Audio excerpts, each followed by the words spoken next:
Ledger's a writing podcast and an alien artifact waiting to be discovered. I'm your host, Austin Wilson. Welcome to today's show where I chat with Albert Wendland. He is the author of 3 sci-fi novels and a poetry collection that all star his main character, Mykol Ranglen, who is a universe-exploring poet, adventurer. His newest book is called Haunted Stars. It's available from Dogstar Books, just like the other 3 books are. And apart from the poetry collection, which is in fact written as if the poems are from character Mykol Ranglen, the books are all kind of this golden age sci-fi adventure. But also they have this really fun noir aspect where you're sort of going along as Mykol Ranglen solves mysteries, explores the universe, and finds incredible things that end up changing the world and the people around them. It's very fun. Mr. Wendland is also the founder of the Seton University Writing Popular Fiction Masters in Fine Arts program. He still teaches there in an adjunct capacity right now, but he also writes, and obviously that's what he's here to talk about. We talk about the writing program, how it has affected his writing and reading, the ways in which he writes stories that are going to star a main character across many different tales. Kind of talk about a thing I'd heard about in the past about avoiding the next worst day in a character's life, that they've had multiple worst days of their lives. We talk about that. We talk about how he is the inspiration for Mykol Ranglen, how it's kind of his alter ego. And we even talk about why Mykol Ranglen can't just write. He has to do other things or he'll go crazy. And as I say in the interview, that's sort of a theme on our show, since we all talk about writing and what it does to us when we do and don't do it, if you follow me. Make sure you check out Albert Wendland's stuff. You can go to albertwendland.blogspot.com, or you can go to Raw Dog Screaming Press's website to find all of his books, and even go to setonhill.edu and find out more information about the graduate program that is writing popular fiction. Thanks to Albert for stopping by, and thank you for listening. As always, go to austinrwilson.com to find my stuff and my link tree, which is in the show notes, as always. But as for now, here's Albert Wendland. Did I see that you've retired recently from teaching? Technically, yes. Oh, one of those. Yeah, I know what you mean. I'm certainly not full-time anymore. I am doing some adjunct work. Yeah. And I still work in the Master of Fine Arts in Writing Popular Fiction, which is the graduate component, graduate program, rather. And so I'm still very active in that. But everything else, undergraduate, I've dropped. Yes. Yeah. So let's talk about the master's program, the popular fiction, and I want to know all about how you came up with, creating that at Seton Hill, sort of the genesis of it and how it connects with your life as a writer and the work that you do outside of teaching. Now this is a big story. Oh yeah. Hit me with it. Yeah. There are a number of issues here that do come up too, because let's see. When the university, it was a college at that time, Seton Hill College. This was in around 2000. And it was moving to a university. So the call went out for graduate programs. Lee McClain, a colleague of mine, introduced the idea of writing popular fiction. Okay. At that time, it was just going to be an MA. Now, the first time I heard about this, she had written a romance novel, all right, and she was interested in writing romance. In fact, when she applied to our school, she mentioned that she had written a romance book on her application in her vita, but she expected not to talk about it too much because she felt that would be a little bit difficult for academics. Well, she was very surprised because we were excited about it and we talked about it quite a bit. I was interested in science fiction. She knew that, so she came to me and introduced the idea. And I loved it when I first heard it. I felt immediately it would be a success because I pictured someone whose children had grown up enough so that the mother at home had some time and loved to read mystery books or romance books and felt, I could write this if I really worked at it. So I just felt there was a big desire by people who had just consumed genre books and wanted to do the same thing in return. Felt, yeah, I want to write this, but never had any training, never any experience, that much experience in writing. So I really felt there was a demand for that out there.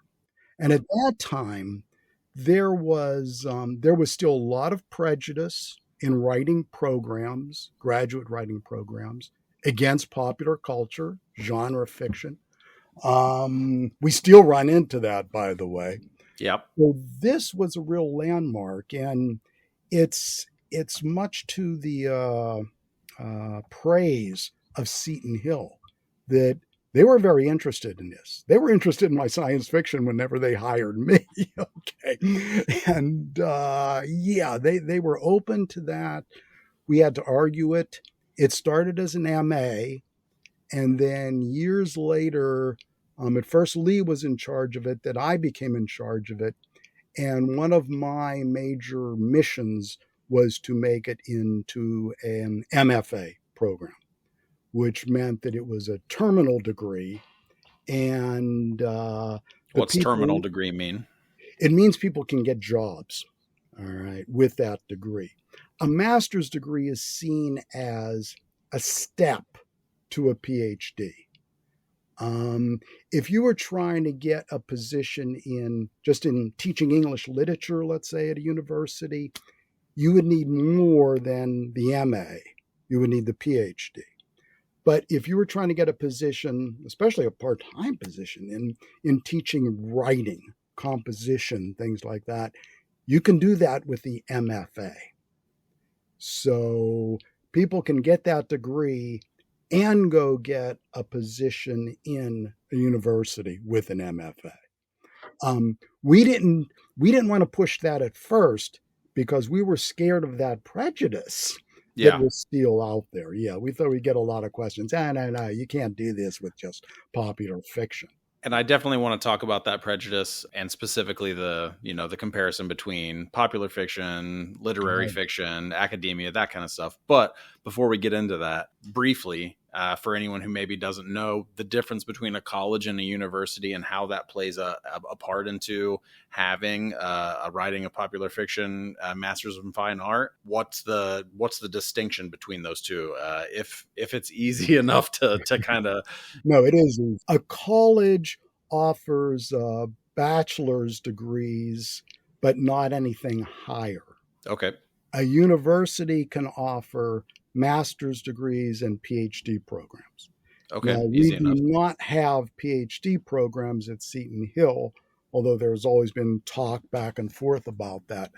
But we do have terminal degrees in a number of programs that just require a master's degree. Okay. Like in our case, we did need the MFA, and we had to argue that and get it approved.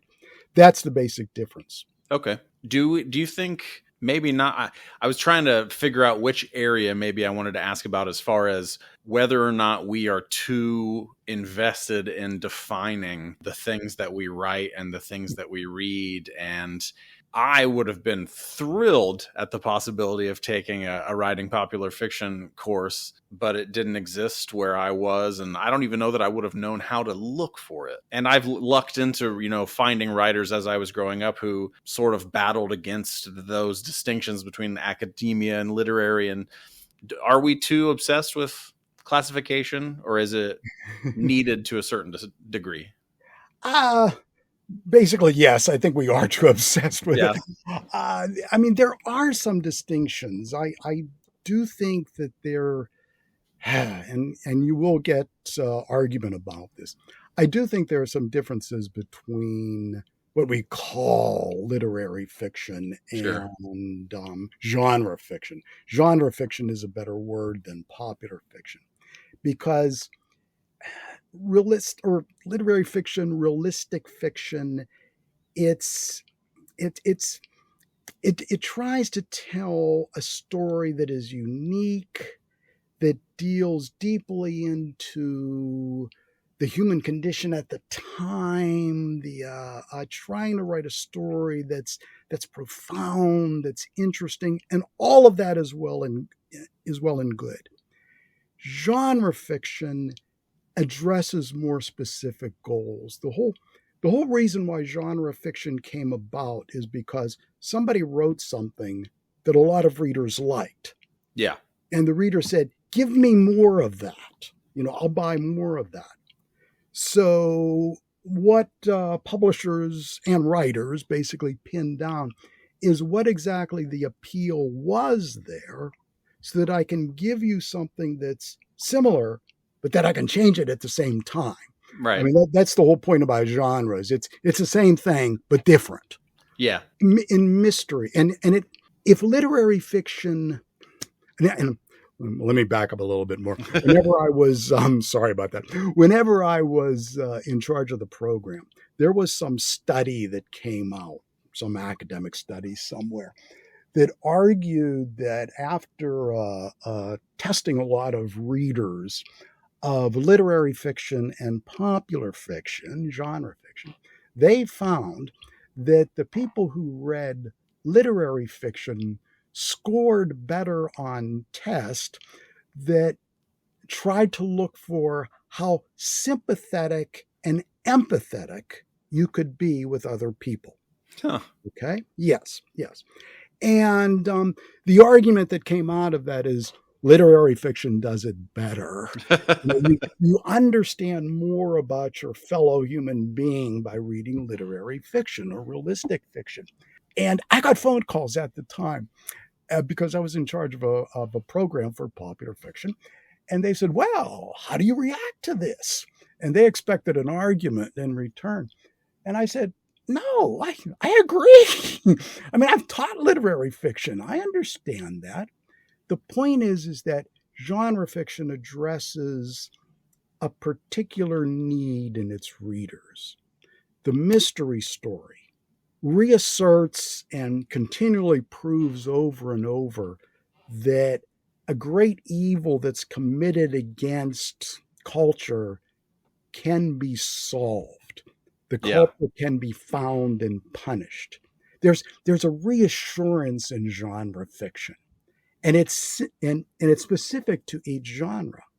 In the romance genre, the basic argument is that two people who are very different can come together and form a bond, a lasting bond that will help them get through life.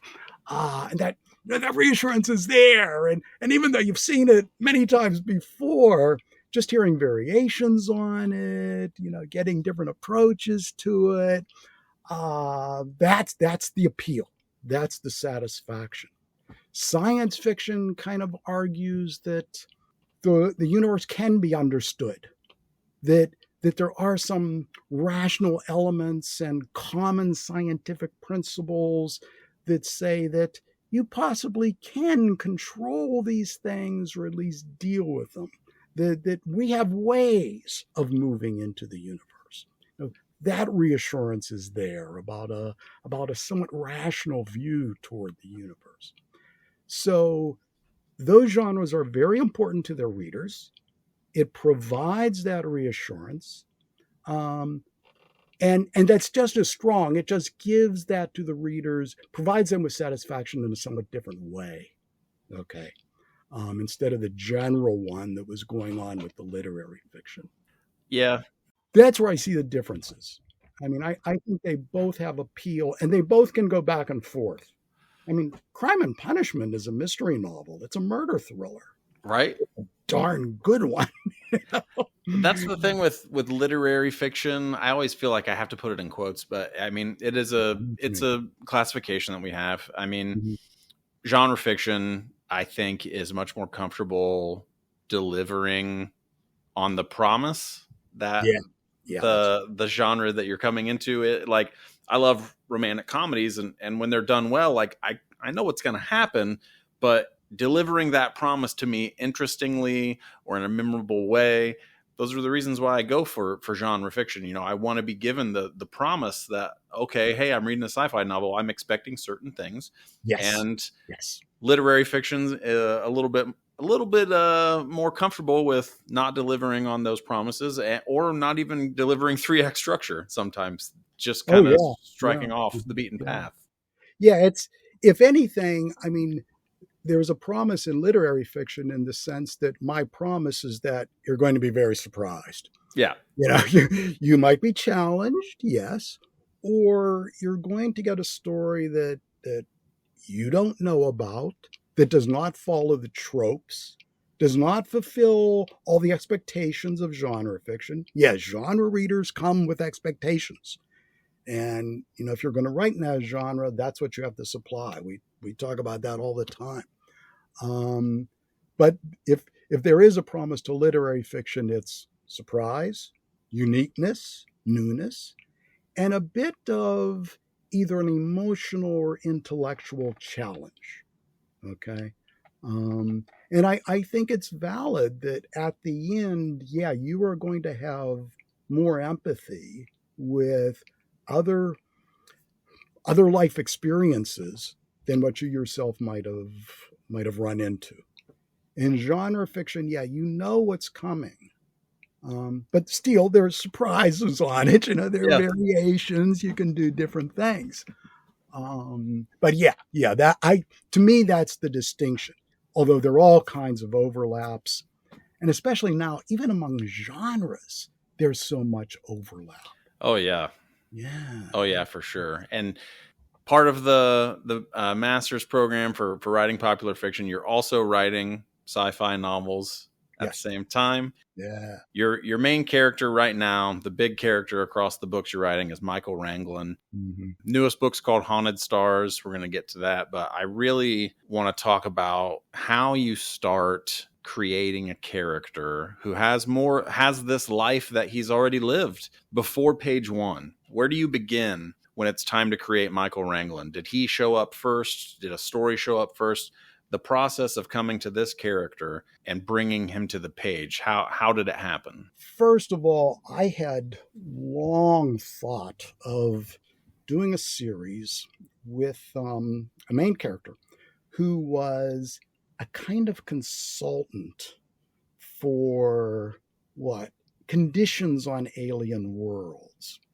Now, the reason for this, the necessity for that character, was that the kind of science fiction that I liked the most, that I enjoyed the most, was in outer space, very often, most often, on an alien planet. I mean, the kind of science fiction that determined me when I was growing up was Andre Norton novels, Paul Anderson, Arthur C. Clarke. And the things I loved the most were the creation of an alien world. Even if this world was a rather obvious imitation of different locations on Earth, you know, the Arctic, the desert, the jungle, things like that. I love that stuff. So I needed a character who would be continuous, who I could play with, who I could build up.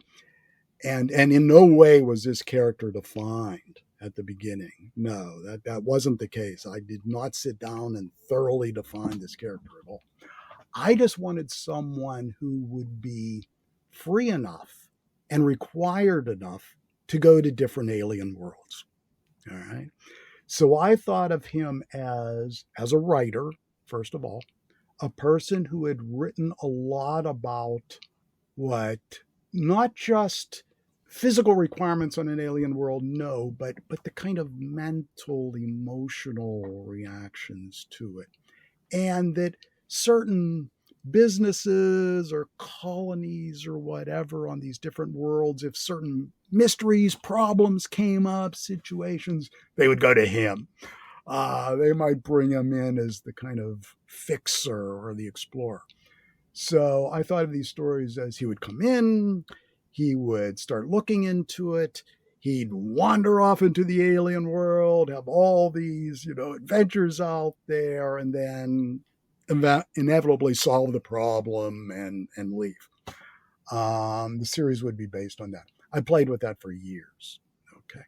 When it finally came to actually writing the novel, I had to flesh out the characters some. And also, I felt I had moved beyond, and science fiction itself had moved beyond that type of story. I needed more. I didn't think I could just do variations of Andre Norton's stories. There had to be much more depth here. And I felt that this wasn't going to work. My series was going to be much more complicated once I got into it. So I used that nature. I started asking questions. Well, if I want him to be free, what's going to happen? What has to be present in his life?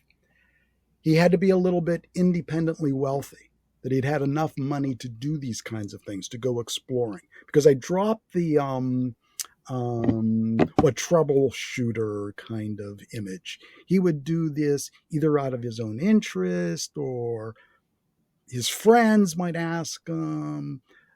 Just the whole thing I wanted to make a lot more complicated. So I built up his character as I went along, basically asking questions about what I needed to know to get him through this story that I was putting together. And in the first book, which was The Man Who Loved Alien Landscapes, and of course that's Ranglen, I brought him in. I wanted to leave a lot of mystery to him. I didn't want to fill out his backstory quite yet. I wanted him to be a bit unknown to others, a bit of a loner himself, and that's rather important. He questions a lot, and I got into this in the first book, whether he likes alien worlds more than he likes people. Is he just trying to escape humanity in this way? And there's always this conflict in him. So this was stuff I could play with. But once I did the first book, then I went back and did 2 novels. Originally, it was just supposed to be 1 novel, but issues came up and I knew I had another story to tell. Never a bad thing. Yeah, right. As long as things keep coming, that's fine. So I've done basically 2 prequels now, a collection of poetry that is supposedly written by Ranglen, which was fun. And I've used all of these to build up his character more. And actually now I'm working on, at last, a sequel to the very first book. Because I think I've built things enough. I could have put together a background for him. That wouldn't have been a problem. But I couldn't have done it in as much detail and gotten as deeply into his emotional development as I managed to do by doing the sequels. Okay. So you didn't know him until you wrote the sequels? I mean, you didn't know him deep like you do now until the sequels existed. Well, until, let's see. I knew him. Yeah. Because, let's face it, I based him pretty much on myself. I was going to ask. Yeah, definitely. Yeah.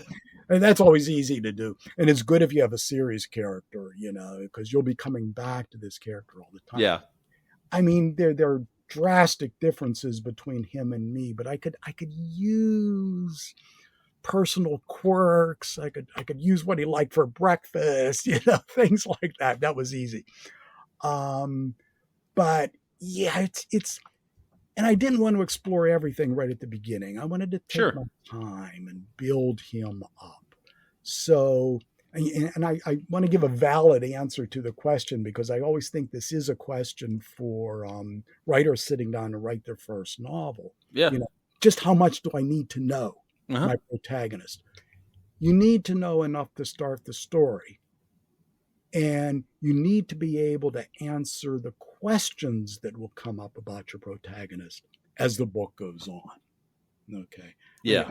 I think that's the real answer there. I think also it helps to get past the hurdle of maybe thinking you have to know the city they were born in and all of the, sometimes those things help. I'm not saying those are bad things to know, but you don't have to know those things necessarily. No, and like some craft books argue that, write the entire biography of your main character. If you want to do that, that's fine. Sure. Because it does give you stuff to work with, but 90% of it might not get into the novel anyway. So it helps you to know that character, yes. But I think the other thing is, just having an open mind as you're going along.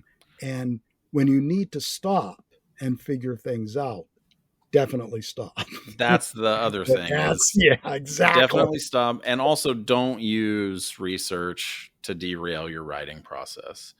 Because I think it's an easy trap to fall into, to be like, you know what, I'm going to get to know this character before I start. I'm going to write everything they ever did. And you're not writing the story. You're literally just writing a bio, which I know helps some people, but you want to get to the page. Since you knew you were going to wanting to do a series, tell more stories with Ranglen. I think it was Dennis Lehane, or maybe someone asked Dennis Lehane this one time. I'm not sure where it came from, but talking about series with recurring characters and pushing past the sort of trap of having the character have another worst day of their life. And it stuck with me. Like I couldn't now, whenever I'm thinking of series or I'm reading a series, like your books absolutely reminded me of some stuff I've read by Jack McDevitt, which I love. Oh, yes, I do too. The Priscilla Hutchins books, I feel like Ranglen and Priscilla Hutchins would probably get along very well. That character, it reminds me a lot of those things, and I love those books. So, but how do you, when you're putting your stories together, avoid that pitfall of this is Mykol Ranglen's worst day of his life, and he's going to have another worst day of his life after this? How do you avoid that trap? First of all, he's always reluctant to get involved. Yeah. Whenever people come to him or whenever situations arise, it's always, no, do I really have to do it? And then what happens is he starts pursuing things. Yeah. He gets interested. He can't stop. Once he becomes part of the investigation, the pursuit, the exploration, whatever it is, he wants the answer too. He kind of transcends the original charge that he agreed to do. And in fact, at the end of the books, I think sometimes you forget that he was actually doing this for somebody else. And he comes back and says, hey, I have the answers for you now. And, oh, really? Okay, good. I don't see them as, for him anyway, as the worst day in his life. I really feel he enjoys. Yeah. It's not torment for him. He claims he wants a nice, easy, relaxed life, but he doesn't. He obviously doesn't. So do you think he has to lie to himself to pretend that, like, listen, I just want to write my stuff. I just want to do, my little life. Mm-hmm. Does he have to lie to himself before he can just accept it and be like, yeah, let's go do it? First of all, if he sat down and did nothing but write, he'd get bored to death and he would leave. Is that part based on you? Well, yeah, I guess so. Now that you mention it, yeah. Well, that was one of my bigger questions. Is I've seen that you've written poetry, and then when I was reading The Man Who Loves Alien Landscapes, I was like, oh, Mykol Ranglen's a poet too. And then I knew you had just traveled, and I was like, and exploring some alien landscapes, this might just be so. If he would just sit down and write, he would go crazy, and going crazy is a big theme on this show, and how we avoid it, and how writing also makes us crazy. So let's talk about that. Mykol Ranglen avoiding going crazy by not writing and having that be based on you. Okay, well, there's a lot. Let's do it. Well, let me talk about Ranglen, then maybe I'll get back to talking about me. First of all, Ranglen is conflicted. Yeah. Now, this is something I definitely was dealing with in this novel. Okay. Right at the end, you find out one of the conflicts that he's been carrying with him for years, that was in the background in the first book, but was not really defined until this book. So when you say this book, do you mean Haunted Stars? Yes. Okay. Yeah, the most recent one. Yeah. He's a little haunted himself because he knows the appearance that he gives to people is not the totally honest one. Okay. And on top of that, there is another thing that's involved with him that really conflicts him, because he feels great guilt and yet great responsibility for this. And it comes down to, everything I say leads to something else. Sure. The central element of the stories is they take place 200 years in the future, but about 100 years in the future, something was discovered. It popped up out of the central seafloor spreading. It comes out of plate tectonics. Millions of years ago, an alien race, which is now extinct, dropped something into a deep trench where the continents collide and sink into each other. And they've been down there long enough that now they're coming back up in the middle of the ocean. One pops up and it contains the secret of faster than light travel. So that completely changes the future.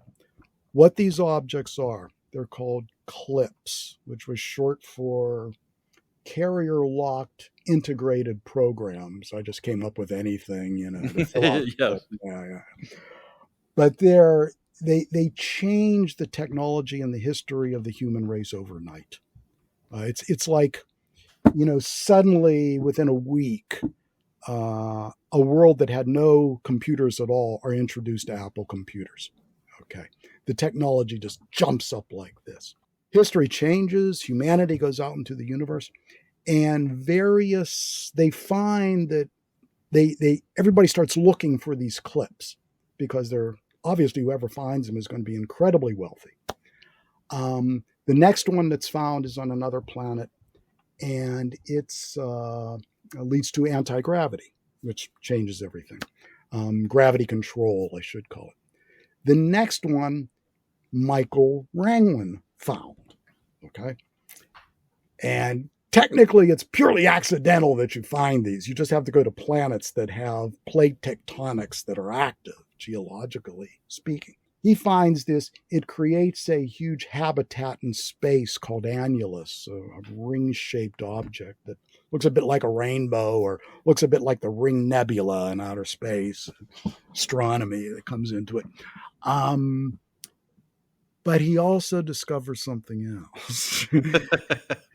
And it's a big secret, and he carries it and he keeps it to himself because he knows it will drastically change human civilization, human history. There is a way that only he has discovered to more easily find more. He finds the next one, the fourth one. Well, this gets complicated because this is all in the flashbacks, or not the flashbacks, but the prequels. The prequel books, yeah. Yeah. And the first clip he found was so dangerous that he destroyed it. That was the first book in a suspect universe. Then the next so-called fourth clip he finds. Well, don't give it all away. No, I guess I shouldn't. Yeah, you're right. Absolutely right. Yeah. Stop me. The big thing about Mykol, well, I have a very specific question about annulus. Okay. Because your descriptions of it in the first book are great. It immediately was a thing that I was super connected with, and I thought it was awesome. And when writing sci-fi, the utilization of pseudoscience or real science, where do you fall? Did you consult people to come up with annulus and how it would work? Like, as I'm reading books like Ringworld by Larry Niven and finding the middle or the like really far ends of the spectrum where I'm like, okay, they don't give a crap about real science, so I just have to go with whatever. Adrian Tchaikovsky is some of the stuff I've been reading recently where it's just like, okay, this book, science out the window, and that's fine. Where do you fall? Did you do research to come up with Annulus, or is it just pure fiction? In this case, it was fiction, but well, let's put it this way. I have a physics background. Okay. Yeah. Originally, I was a double major in physics and English. So I know some of the science. I've also studied astronomy and geology, just on my own, but I've studied them a lot. For example, that bit about the plate tectonics, I knew about that. Yeah. I thought, oh, the idea was, the perfect bearing place for a treasure. Yeah. Stick it in a subduction zone. You can't bury it further than that. That's right. That's it. It's gone. But it might pop up again millions of years later. Yeah. That's exactly what this race wanted originally. I feel there are two kinds of research. There's the research that you're always doing, the reading that you're always doing. And you just accumulate a lot of knowledge and you can use that. That's what I did here. I use what I know about astronomy. I use what I know about physics. I won't follow the laws slavishly. Okay. Yeah. For the faster than light propulsion in the first book, I can't say I was just pulling things out of the air, but that was basically it. And I mean, there are so many contradictions in physics now. It's almost a scandal between, the theories of quantum physics and general relativity. They don't agree. They just don't match up. And you wonder, well, what the heck is going on then? So I used some of that in the pseudo explanations for the light drive, that there are all these contradictory explanations for it. But the trick was, and here was the great advantage of the clips, nobody really had to understand how it worked. It just worked. It's alien technology, and they might speculate about it, but it's really good in terms of how you're dealing with the humanity in the book, because here's something that is so great and so useful, and people can make so much money out of it, but nobody understands. No one knows how it works. And so it's a constant reminder of, humanity is pretty little in comparison to these ancient races from the past. And this causes some issues. There are, an underlying set of concerns that are going on, that humanity is getting these great gifts from the past, but they might not be dealing with them as well as they could. We have a history of dealing with things poorly, us humans. And boy, I got into that more in this book than I had in earlier books. Yeah, there's some real wrong things going on here. I really think you deftly blend a few genres, honestly, because it reads like golden age sci-fi. I love that era. I'm obsessed with some of those early quote unquote grandmasters, or however they're phrased. And your stuff reads very similar to that style, but it also feels very much like a noir detective story. And I'm so interested in those genre elements and how you go about blending. Does it feel natural to you that's just the mode you're writing in, or are you doing editing with an eye toward putting more or less of a certain genre in? Okay. No, it doesn't come from the editing. It starts there at the beginning. Whenever I was the theater, or the elevator pitch for the first book was, it's a murder mystery. It's a story that starts as a murder mystery and turns into an interstellar treasure hunt. And I said, think of the Maltese Falcon in outer space. Okay. It's a good pitch. Yeah, you can see the connections there, definitely. No, I love noir. I love all those films. I love Raymond Chandler, and I did want to get a bit of that tone, especially into the first book. Okay. Now, usually I start out with that notion, and it's not even something that I choose. I just liked it so much, and I thought, I could play with this, I could deal with this, and putting it in outer space. And then what was great, I was somebody was reviewing the book, and the person called it space noir. Yeah. I had never thought of that. And I thought, oh, that's perfect. Yes, yes, absolutely. I mean, I even wrote a blog entry about it and tried to find the roots for it and, how it developed and things like this. Yeah, I was tickled when somebody read it in that way. And I'm tickled the way you're reading that too. Yeah, that's exactly what I wanted to do. I knew that Ranglen was not Philip Marlowe.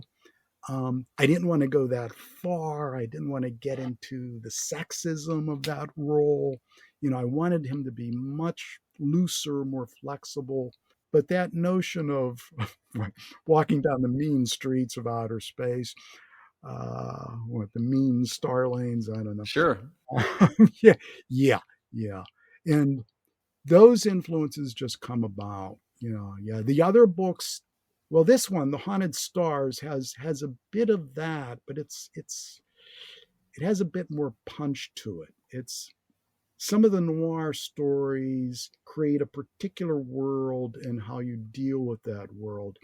But I felt that this world in Haunted Stars was a little bit bigger, dealing with political conspiracies, crime on the high seas of space, so to speak. It's funny, that was one of the things I thought about, because it gets mentioned when we're first introduced to Mykol Ranglen in The Man Who Loved Alien Landscapes. He's being kind of strong-armed by two police officers, and one of the things you mention is that faster than light travel has drastically changed police work. Yep. And I had never, ever thought about that before, or encountered a book that sort of confronted me with the possibility that faster than light travel means criminals are gone, man. Yeah. You can get out of town very fast. Yeah. And it was such an interesting wrinkle. And I mean, realistically, it was presented in maybe half of a paragraph in the first book. So I'm so interested to see where you take that, because it isn't a really, at least as far as my reading has gone, unmined idea that faster than light travel produces this sort of infinite escape route. And well, this was, and in fact, some of these issues come up in Haunted Stars, because there's talk at the end of, that eventually they want to create some kind of space patrol, so to speak, because some of the things going on in outer space, there's no control over them because of that. And I was kind of extending some things from the high seas of Earth, using some research, some material there. But yeah, those actual possibilities are there. And this is one of the fascinating things about world building. When you include certain rules in your world, and that's what world building is all about. You don't go wild and create everything. You create rules that define what's going on in your world. For the faster than light travel, if for the people outside the travel, the change is instantaneous. Okay, so if you're on a world and somebody jumps into a spaceship far away, they can get to you instantaneously. But if you're aboard the ship, 2 days and 17 hours pass, which was great in terms of narrative, because it gave the downtime that I needed between big events taking place, action sequences, volcanoes, glaciers melting, and things like that. And that choice was fascinating, because in order to track someone in light space, yeah, you need to put a tracker onto their ship. And there are ways to do this. The tracker gets to wherever the ship is going, and then it shoots a message back to the original source so that you can find where the ship went. And since it comes back instantaneously, you can follow right away. So yeah, those kind of rules, if they're interesting, they will lead to fascinating concepts in the stories themselves, and they will help you write the story. Right. Coming up with ideas. In the same way as you suggested, I want to go running out and think about that a little bit more now and see what I can get out of it. It's a fun idea. It definitely presents a lot of possibilities. As far as poetry goes, was Mykol Ranglen a poet? Yes. Always? He was always a poet? He was always a poet. Always a poet? Always a poet. Because I was so interested. I haven't read the book of his poetry yet, but I'm very interested to. And I've spoken to, a handful of poets here on the show, and I'm so interested in the differences between. There's just so much stuff. We could have done an entire episode just about me talking to you about Mykol Ranglen's poetry. I'm just so interested in how you write poems from his perspective, and if you feel they are helping you further define his character outside of telling a story where he's capable of saying anything, because the poems are these almost like smaller snapshots of his personality. Talk to me about the ways you've written poems as Mykol Ranglen. I had a number of poems. Okay? Yeah. Poems written by myself. And remember when I said, I feel like I'm a little bit like Mykol Ranglen. Yeah. So I felt I could make these fit. I had written the first book, The Man Who Loved Alien Landscapes. Then I went back to do In a Suspect Universe. And if you want the potted version of that, it was Adam Strange meets Michael Ondaatje's The English Patient. Which is another good pitch. Yeah, I loved it myself. Yeah, a very different kind of story. Okay. And here's where, I began thinking this is going to be a different kind of story and a different kind of voice. I mean, my series is peculiar in that it works more, it's not linear. It works more like a spiral. Okay. I've gone back, I'm going to go forward, over and over, but it keeps building. It's building up one massive world and one massive confrontation. Things are going to get a little bit out of control when I get to the sequel. Bigger things will start taking place. This was another reason why I had to go back, because when I did the first book, I knew I was introducing concepts that if I keep on going with them, I'm leading to bigger and bigger confrontations. And I didn't want to get there yet. I wanted to take my time. That's why I went back. Anyway, when I started writing In a Suspect Universe, I had this feeling, wait a minute, I can take these poems that I've written, which I've published only in Eye Contact, which is the college magazine at Seton Hill.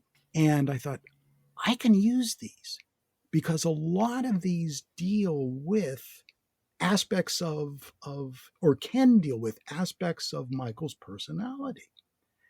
And then I thought there are other areas where I could he's not easily, but I saw freedom where I could write poems through his point of view. So when I was writing In a Suspect Universe, aware that I was going to bring out that poetry book, I included some clips of the poems in there just to arouse some interest.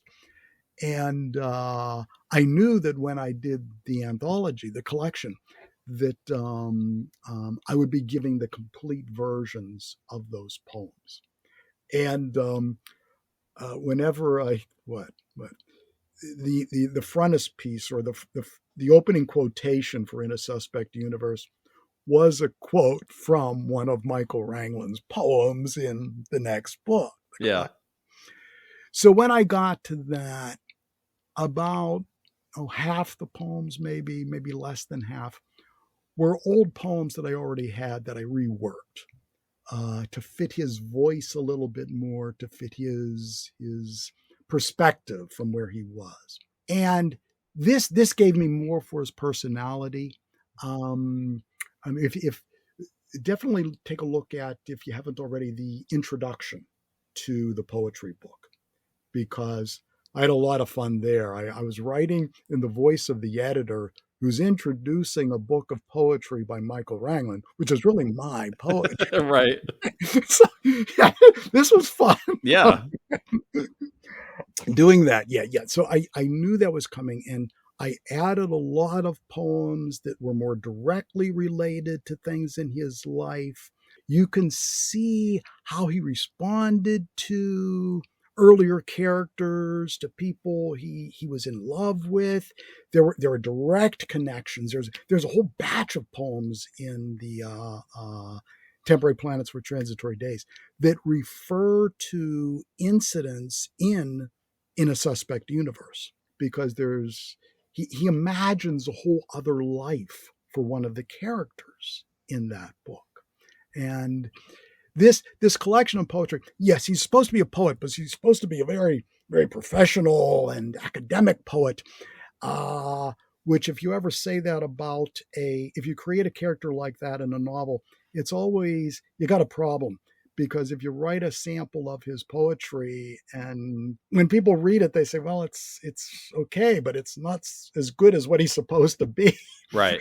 How I got around that was, I said, all of these poems that appear in that anthology were just from a notebook that he carried with him.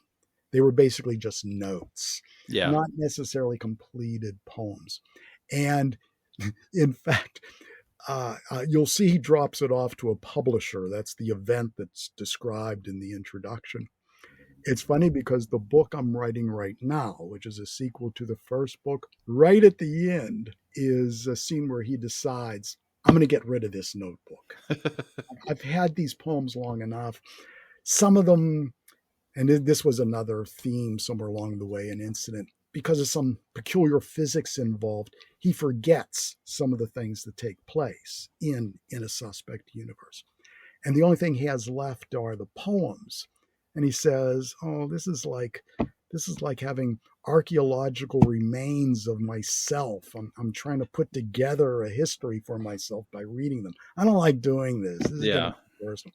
So yeah, he gets rid of the notebook right at the end of this novel that I'm writing now. Is making him a writer the most torturous thing that you've done to him? No. Not by far, huh? No. Well, the only reason knowing that you've taught and that you had a hand in founding the program at Seton Hill there for popular fiction, and just thinking about writing and reading, I'm curious if teaching has affected how you can or cannot turn off your analytical mind as you are reading for pleasure, or you're writing for pleasure, and how has that affected you in the things that you love? Yeah. Yeah, because it is a different mindset. Yeah. When you're teaching, although there is a similarity too, when I'm teaching literature, and I do that most of all, but I also teach history occasionally, film, things like that.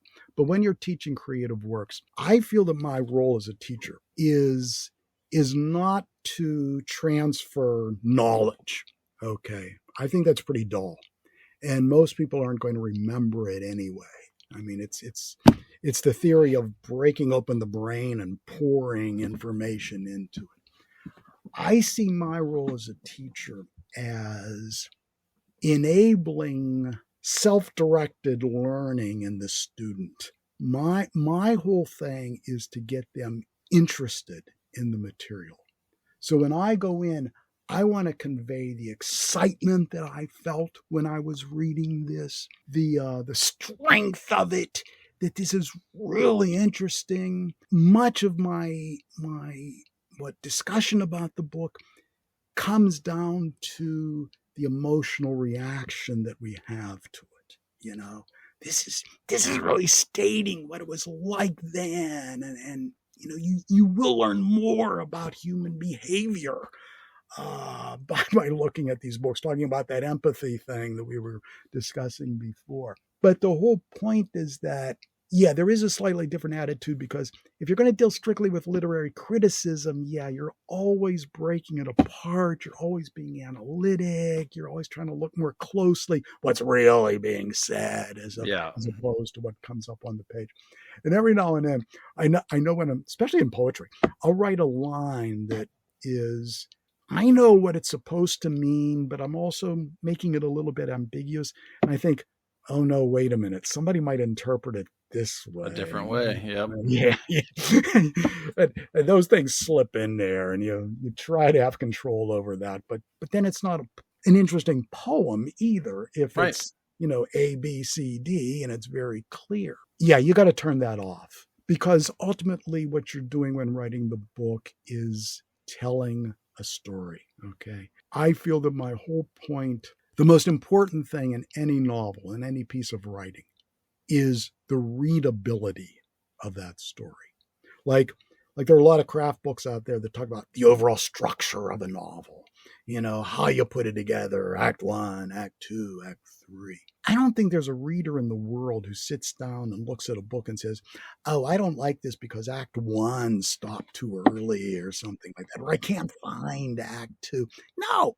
What's important to them is turning pages. To me, the most important thing besides, I can see why structure can help you as a writer, but as a reader, what counts is that at the end of a chapter, I want to read the next chapter. At the end of a paragraph, I want to read the next paragraph. And that's what you have to think about when you write the book.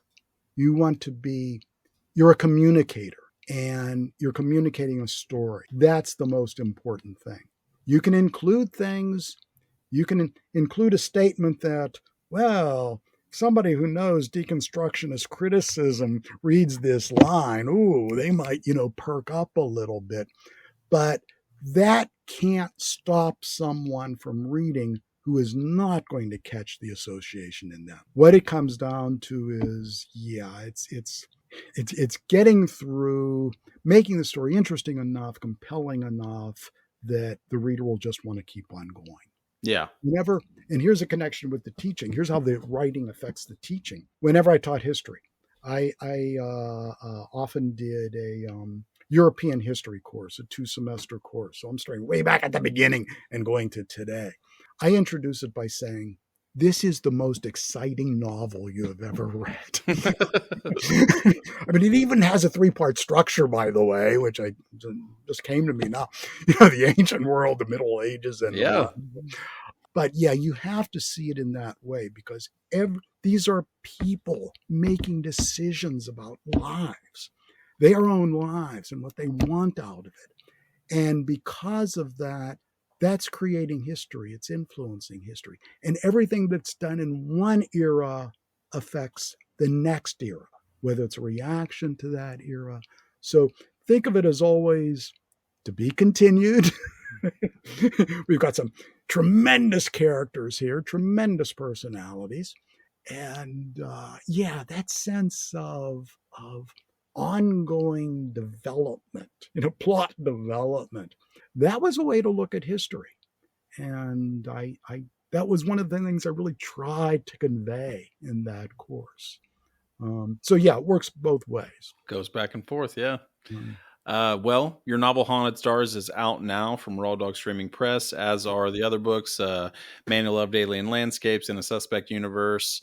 And is it Temporary Planets? Temporary Planets for Transitory Days. Poetry by Mykol Ranglen, the star of the novels, all out from Raw Dog Streaming Press.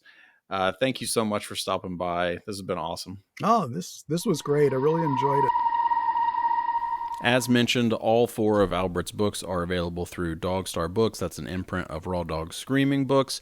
You can check those out online anywhere. Haunted Stars is the most recent. The very first one is The Man Who Loved Alien Landscapes. That's where Mykol Ranglen debuts. Check that out. Buy it from their website. You can also grab it from Bookshop. I have an affiliate link that I include in the show notes. Check that out. Thank you very much to Albert for coming by and talking about the MFA program, his books, poetry, exploring the universe, all that fun stuff. Sci-fi is a very dear genre to me. I love it a lot. So I appreciate chatting with him about it. And thank you for listening. I really appreciate that as well. If you have time, make sure you give the show a like, rate it, review it on Apple Podcasts, Google, Amazon, Spotify, anywhere you can, and share the show with somebody else who writes or loves writing. Thanks.